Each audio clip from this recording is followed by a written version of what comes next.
అంటే నువ్వు దేని గురించి ఎక్కువగా ఆలోచన చేస్తున్నావు తెలుసా? నీకొచ్చే కళను బట్టి నువ్వు పగలు ఆలోచన చేసే విధానాలు ఏంటో నీకు బయటపడతా ఉంటాయి.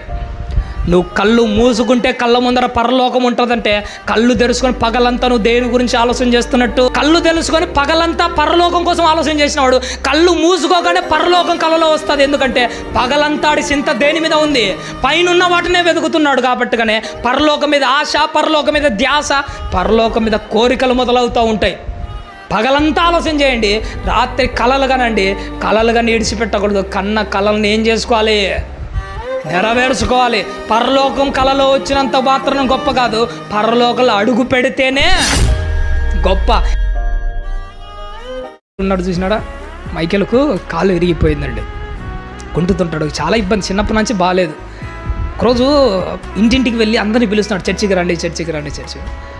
అనిల్ అన్నాడట, అనిల్ అన్న ఏం మైకేల్ నీ కాలు బాగాలేదు కదా, అవసరమా నీకు, అవసరమా?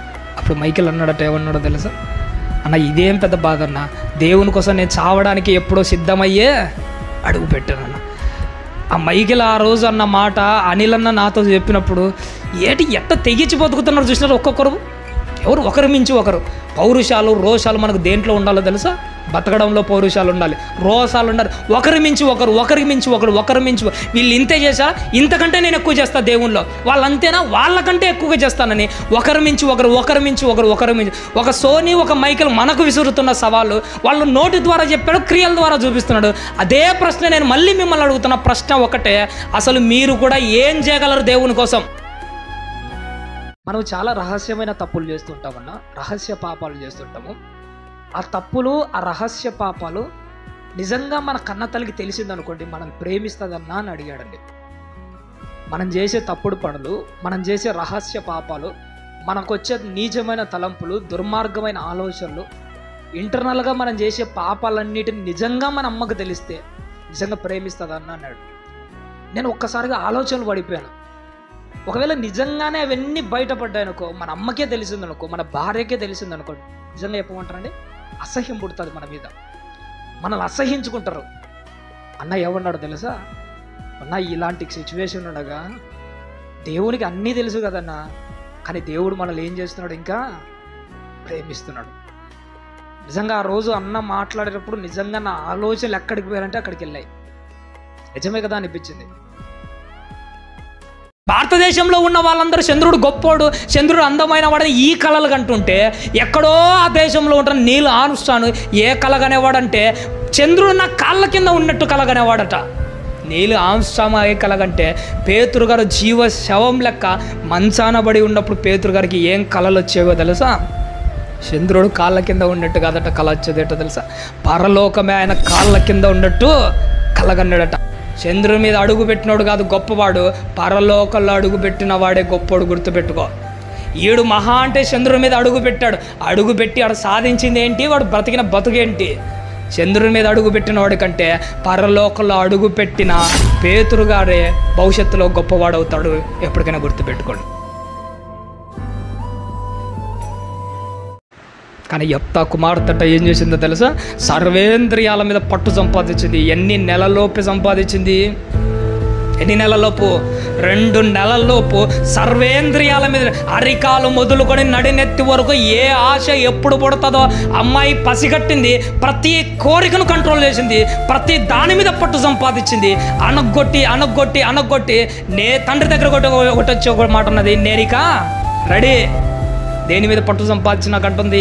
సర్వేంద్రియాల మీద పట్టు సంపాదించిన తర్వాత అంటుంది. నువ్వు కూడా దేవుని కోసం ప్రతిష్ఠ అయిపోయావు కదా, బాప్తిసం తీసుకున్నావు కదా. యెఫ్తా కుమార్తెను అడిగిన అదే ప్రశ్న నేను మళ్ళీ మిమ్మల్ని అడుగుతున్నాను, మీరు ఏం చేయగలరు? మీ సర్వేంద్రియాల మీద మీకు పట్టు ఉన్నదా?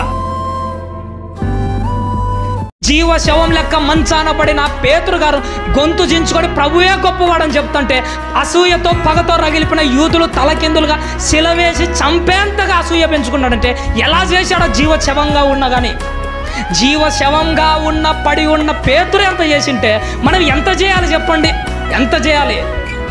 జీవ శవం లెక్క పడిన ఆయననే సంపాంత పగ పెంచుకునేలాగా సేవ చేసాడంటే మన సేవ ఎట్టుండాలో తెలుసా? మనం చేసే సేవకట ఎన్నో ఆత్మలు రక్షింపబడాలి. అవసరమైతే పగతో రగిలిపోయే వాళ్ళు మనం బ్రతికి ఉండగానే మనల్ని ఏమనుకోవాలి? ఈడు బతికుంటే ఎన్నో ఆత్మలు బతికిచ్చాడు కాబట్టి వీని ఏం చేయాలి? చంపేచ్చు. ఒక సీమల నడతలు చూసి నువ్వు తెలివి తెచ్చుకో, ఏమని తెచ్చుకోవాలి తెలుసా? పాము లోపలికి వచ్చో సీమలు చంపి పడుకోబెడతాయి, కానీ నువ్వు కూడా పాపం లోపలికి వస్తున్నా కానీ నువ్వేం చేస్తున్నావు? పాపంతో సంసారాలు చేసేవాళ్ళు చాలామంది ఉన్నారు. కానీ గుర్తుపెట్టుకోండి, లోపలికి వచ్చిందా పామును సీమలు ఎలా అయితే చంపి పడుకోబెట్టాయో మనం కూడా ఈ పాపము లోపలికి హృదయం అనే పుట్టలేకొచ్చే దానిని చంపి లోపలనే పడుకోబెట్టాలి. చీమలను చూసి మనం ఏం తెచ్చుకోవాలట? జ్ఞానం. ఇప్పుడు చీమలతో నేను అంటున్నమాట, నువ్వు ఏం చేయగలవంటే నా శక్తికి మించినది నా లోపలికి వచ్చినా సహించక చంపి పడుకోబెడతాను. ఇదే ప్రశ్న నేను మళ్ళీ మిమ్మల్ని అడుగుతున్నాను, మీరేం చేయగలరు? చిన్న వయసు కదా, రోజు చర్చకు వస్తున్నావు కదా, రోజు వాక్యం వింటున్నావు కదా, నువ్వు ఏం చేయగలవు అమ్మాయి అని అడిగాడు. నేను తీసుకుని పోయి మైక్ ఇచ్చి మళ్ళీ వచ్చి నిలబడ్డాను. ఆ లోపు అమ్మాయి మైకు పెట్టుకొని అమ్మాయి కళ్ళల్లో నీళ్ళు గమనించాను. మైకు తీసుకొని ఏమన్నదో తెలుసా? దేవుని కోసం అన్నా నా ప్రాణాన్నే ఇస్తానన్నా అన్నదండి. దేవుని కోసం నా ప్రాణాన్నే ఇస్తానన్నా. నేనైతే షాక్ అయినా. ఫస్ట్ స్టెప్, ఒక చిన్న పిల్ల 7వ తరగతి చదువుతుంటుంది, బాప్తిసం తీసుకుని చిన్న పిల్ల. అసలు ఏం చేయగలం మనం ఈ చిన్న వయసులో అంటే? నేను నా దేవుని కోసం ప్రాణమైనా. అమ్మాయి కళ్ళల్లో ధైర్యంగా చూసే ధైర్యం కూడా నాకు లేకుండా పోయిందండి. నా కళ్ళలో ఒక్కసారిగా నీళ్ళు తిరిగిపోయేటనే. అసలు ఒక చిన్న పిల్ల, ఒక చిన్న అమ్మాయి, నువ్వు ఏం చేయగలవమ్మా అంటే, ఏమన్నా ఈ చిన్న వయసులో ఏం చేస్తాం? 2 అధ్యాయాలు చదువుతాను, లేదంటే దేవుని కోసం అది చేస్తాను ఇది చేస్తామని చెప్పట్లే. చేయాల్సిన టాప్ మోస్ట్లో ఉన్న పెద్ద గోల్నే చెప్తాను. ఏమని చెప్తుందో తెలుసు? దేవుని కోసం నా ప్రాణమైనా ఇస్తాను. అరికాలు మొదలుకొని నడినెత్తురుగా ఆ వచ్చిన వేగానికి, రాయి తాకిడికి ఆ ఎముకలు చిట్లిపోయి ఉంటాయి. ఒక్క మాటలో చెప్పాడు, ఎముకలన్నీ కుదేలైపోయి ఉంటాయి ఆ రాతి దెబ్బలకు. ఆయన ఏం చేశాడో తెలుసు? పొద్దున్నే లేచాడట, గాయాలన్నీ దురుచుకున్నట్ట. పక్క ఊరికి వెళ్ళి ఏం చేశాడట? సువార్త ప్రకటించాడట. పౌలు గారు నాకు కళలో కూడా నన్ను విసురుతున్న సవాలంటే, మరి అయ్యా ఇన్ని బోన్స్ ప్యాచర్ అయినా కానీ నేను సేవకు వెళ్తున్నాను కదా, నాకు యాక్సిడెంట్ అయినప్పుడు నాకు ఒక బోనే మధ్యలో కాళ్ళ దగ్గర ఒక బోనే ప్యాచర్ అయిపోయింది. అని నాకు ఇచ్చిన సవాలంటే, ఇన్ని బోన్స్ ప్యాచర్ అని నేనే మరుసటి రోజు సువార్తకి వెళ్ళాను కదా, మరి నువ్వు ఏం చేస్తున్నావు రా అని ఒక సవాల్ విసిరాడండి. అంటే నాకు మెలకువ వచ్చింది. జాషువా వచ్చాడు, సర్లే తమ్ముడు 2 రోజులు రెస్ట్ తీసుకున్నాడు. డాక్టర్ ఏమన్నా తెలుసా? డాక్టర్ 4 రోజులు రెస్ట్ తీసుకున్నాడు, జాషువాను కొన్ని రోజులన్నా రెస్ట్ తీసుకున్నాడు. కానీ పౌలు గారు విసిరిన సవాల్ మీద నాకు అనిపించట్లే. లేదన్నా ఈరోజు సాయంత్రమే నేను సువార్తకు వస్తా. ఒక యెఫ్తా కుమార్తె దేవుని కోసం ఎలా ప్రతిష్ఠ అవుతున్నదో తెలుసా? తన కోరికలన్నీ నలగొట్టి మళ్ళీ పుట్టకుండా, మళ్ళీ కోరికలు లోపలికి రాకుండా సిద్ధపడింది. బాప్తిసానికి మనం కూడా ఎట్లా సిద్ధపడాలో తెలుసా? అనుభవించాల్సిన అన్ని అనుభవించి తర్వాత తీసుకోవాలని కాదు. ఒకవేళ నువ్వు బాప్తిసం తీసుకోవాలని ఫిక్స్ అయ్యావా, ఈ లోపు యెఫ్తా కుమార్తె తన కోరికలు ఎలా అయితే అనగొట్టి నేను రెడీ అని ఎప్పుడైతే అన్నదో, బాప్తిసానికి నువ్వు కూడా ఏమనాలో తెలుసా? మన కోరికలు, మనలో సెలరేగిపోతున్న ఆశలన్నీ నలగొట్టి పాస్టర్ గారి దగ్గరకు వచ్చి నేను కూడా రెడీ అన్న మాట మన జీవితం నుంచి రావాలి. బాప్తిసం అంటే దాని అర్థం ఏంటో తెలుసా? బాప్తిసంలో మిమ్మల్ని ఇలా ముంచి అలా లేపామంటే మిమ్మల్ని కూడా ఎవరికి ప్రతిష్ఠ చేశాము? ఎవరికి? దేవునికి ప్రతిష్ఠ చేశాము.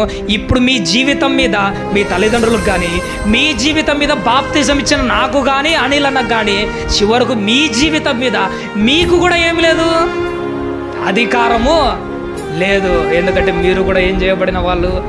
ప్రతిష్ఠ చేయబడిన వాళ్ళు.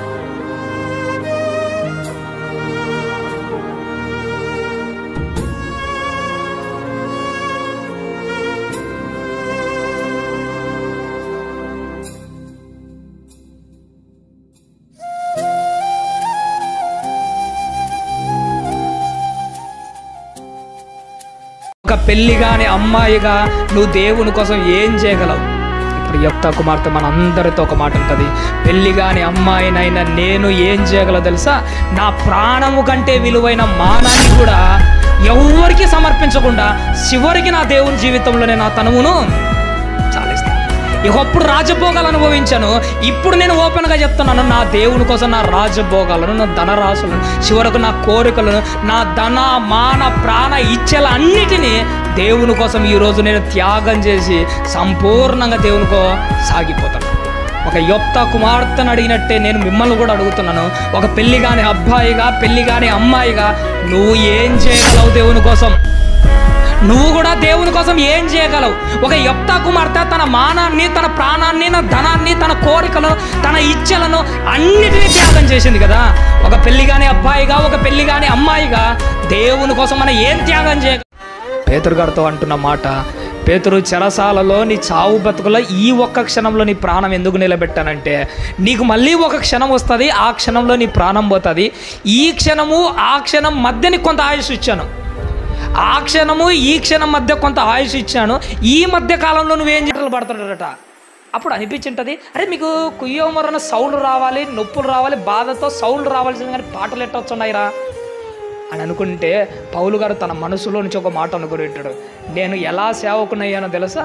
నేను యేసుక్రీస్తు దాసుని ఎలా అయ్యానో తెలుసా? బలవంతంగా యేసుక్రీస్తు దాసుని అయిన వాని కాదు, నేను నాకు నచ్చే ఇష్టంతో దాసునయ్యాను. కొట్టినా నేను ఇదే చేస్తాను, తిట్టినా ఇదే చేస్తాను, చివరకు నన్ను చంపినా కానీ నేను ఇది తప్ప వేరొకటి చేయరు. ఎందుకంటే ఇష్టంతో సేవ చేస్తున్నాడు కాబట్టిగా, ఇష్టంతో పని చేస్తున్నాడు కాబట్టిగా. నీ జీవితంలో నా జీవితంలో ఒకటే గుర్తుపెట్టుకోవాలి, ఇష్టంతో దేవుని పని చేయండి. అర్హత లేని సౌడు నేలకు సంబంధించిన ఒక గ్రహమే నక్షత్రాల కంటే ఎక్కువగా వెలుగుతూ ఉంటే మనం ఎట్ట వెలగాలో తెలుసా? ఆల్రెడీ మనకు అర్హత ఉంది, దేవుని ఆత్మను మనం సంపాదించుకున్నాము. దేవుని ఆత్మను కలిగిన మనము, పిరికితనం కలిగిన ఆత్మను దేవుడు మనకి ఇవ్వలే. ఈసారి లోపల నుంచి శరీరంలోంచి కోరికలు పుట్టాయంటే ఎట్టుండాలో తెలుసా? తొక్కుతే అటనే మళ్ళీ బయటికి రాకూడదు. అలా బతకాలి. క్రైస్తవుడు అంటే ఏటో తెలుసా? ఎలాంటోడో తెలుసా? యేసుక్రీస్తు వారి మాదిరి బతికేవాడు. పౌలు గారు దొక్కాడు, చివరికి లేచాయి ఆ సత్యదొరక ఆయనలోంచి కోరికలు. ఎంతవరకు చేశారు? పౌలు గారిని చూసినప్పుడల్లా అనిపించట, ఎలా దొక్కాడరా ఈ కోరికలు అని అనిపించటది. నువ్వు నేను కూడా అట్లనే ఉండాలి. తొక్కితే అట్లనే మళ్ళీ లోపల నుంచి బయటికి రాకూడదు. అలా శరీరాన్ని కంట్రోల్ చేయాలి, లేకపోతే ఇది మనల్ని చాలా దారుణమైన స్థాయికి దిగజారుస్తుంది. అప్పుడప్పుడు కొంతమంది నేను గమనిస్తుంటాను, పాములను చంపేవాళ్ళు చాలామంది కనపడుతుంటారు. అలా చూసినప్పుడు ఒకసారి వాళ్ళు తెగింపు చూస్తుంటే చాలా ఒకసారి ఒళ్ళు గగ్గురు పొడుస్తూ ఉంటుంది. మన వాళ్ళు ఎలా పట్టుకుంటున్నారో తెలుసా? ఒక్కోసారి ఆ పాములు మీదికి వస్తూ ఉంటాయి పట్టేవాళ్ళు. ఒకసారి పాములు మీదికి వచ్చి కాటేయాలనుకున్న టైంలో ఆడు దొక్కుతాడు. ఎలా దొక్కుతాడో తెలుసా? కరెక్ట్గా దాని తల మీద ఇలా కాలు పెట్టి ఇలా గట్టిగా దొక్కుతాడు. నేను చూశాను కల్లారా. తొక్కితే ఎట్టుంటుందో తెలుసా? అది పాము కాస్త విలవిల వణికిపోతూ ఉంటుంది. సచ్చేంత వరకు దానిలో నుంచి కాలు బయటికి తీయడు. ఈసారి అపవాది పెట్టే శోధలు మనం తొక్కడం ఎట్టుండాలంటే సచ్చేంత వరకు ఆ కోరిక లోపల నుంచి లేయకుండా దొక్కాలి. చాలాసార్లు మనం ఏం చేస్తుంటాం, కోరికలు పుడతా ఉంటాయి, లేస్తూ ఉంటాయి, పుడతా ఉంటాయి, లేస్తూ ఉంటాయి. కానీ ఈసారి మనం తొక్కితే పుట్టిన కోరికలు మళ్ళీ బయటికి రాకూడదు. ఒక్క శోధన కాదు, దీని తాత లాంటి దొక్కే విధంగా ఉండాలి.